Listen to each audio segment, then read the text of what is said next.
Let's talk now to Michal Cotler-Wunsh, who is Israel's special envoy for combating anti-Semitism and a former member of the Israeli Parliament. We've also got Barak Sina as Associate Fellow of the Henry Jackson Society. Michal, a very good morning to you. Thank you for joining us. Good morning, Mike. Thank you so much for having me. Not at all. How are things in Israel at the moment? We've been watching over the past few days an awful lot of missiles flying in. So many of them that many of them have got through. Some casualties, a hospital being hit. You know, lots of civilians, properties being destroyed. What's it been like for the last 24 hours? So, Mike, we're all holding our breath for what, has been prevented again, actually, by the IDF intercepting many of the rockets and UAVs intended to, again, send millions of Israeli civilians into shelter. You're right that tens of Israelis have been murdered by these ballistic missiles intentionally targeting civilians. Hundreds have been injured and thousands have lost their homes in what is already a 7-day ongoing attack of these ballistic missiles that, of course, the state of Israel had no other choice in an existential war for its life that has been ongoing for more than 20 months, launched with the October 7 massacre about 21 months ago. Yeah, I don't think there's any doubt with that. I mean, the British government is slightly less enthusiastic about it, unfortunately, I'm afraid. I still can't quite work out what Keir Starmer's view is. He just keeps talking about de-escalation. But obviously, from your point of view, Michal, you can't really de-escalate a war with people who want to destroy you.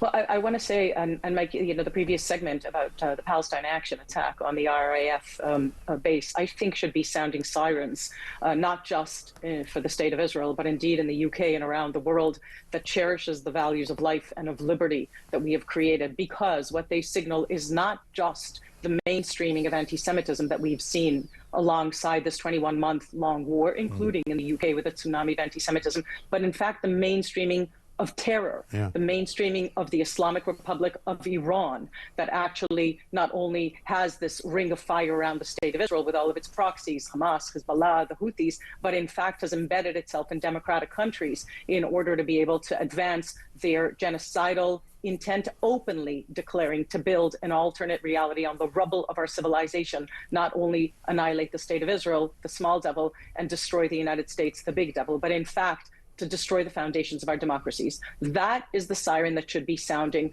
recognizing that terror and tyranny can never be appeased. It's not just about dishonor, it's about life and death. Appeasing terror is the sure way to continue this raging war on our shared civilization. Yes, I couldn't agree with you more.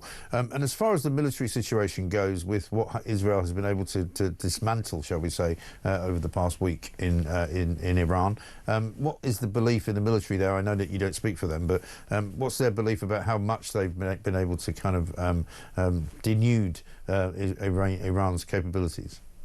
Look, we know that there has been significant impact on the nuclear capabilities of enrichment. We know that hundreds of launchers have been ruined, basically destroyed.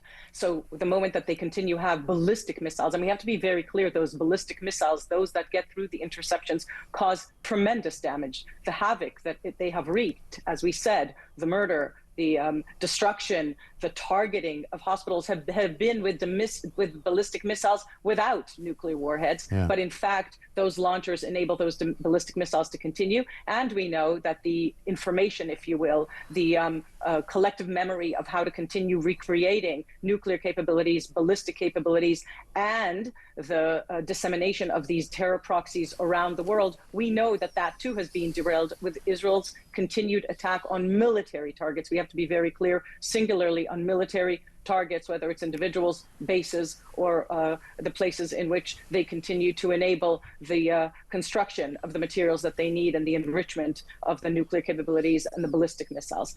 In that sense, the IDF, the IAF, have done heroic work and in the front lines of what is, as I predict, a raging war of barbarism on our civilization. What is happening in Israel should be serving the democratic countries and all who cherish life and liberty to see that the experiment on the ground, if you will, what Israel is on the front lines of, should be learned from, so that the world wakes up to what is a rising threat, a real threat to the foundations of all of our democracies in a world in which, in an Orwellian inversion of fact and law, and you mentioned before the UK's sort of very we'll call it lukewarm response to what the state of Israel is doing in this existential war. But I would argue this existential war threatens not only the state of Israel, the Jew among nations. We are, in fact, on the front lines of what is a raging war of barbarism on our shared civilization.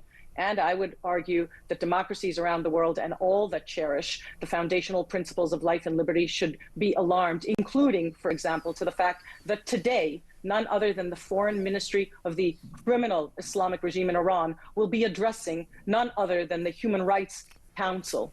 I cannot describe any more of an Orwellian inverted reality than that, showcased by that. I know, it is extraordinary, isn't it? Michal, thank you very much indeed for joining us. Appreciate it, and we wish you all the best there.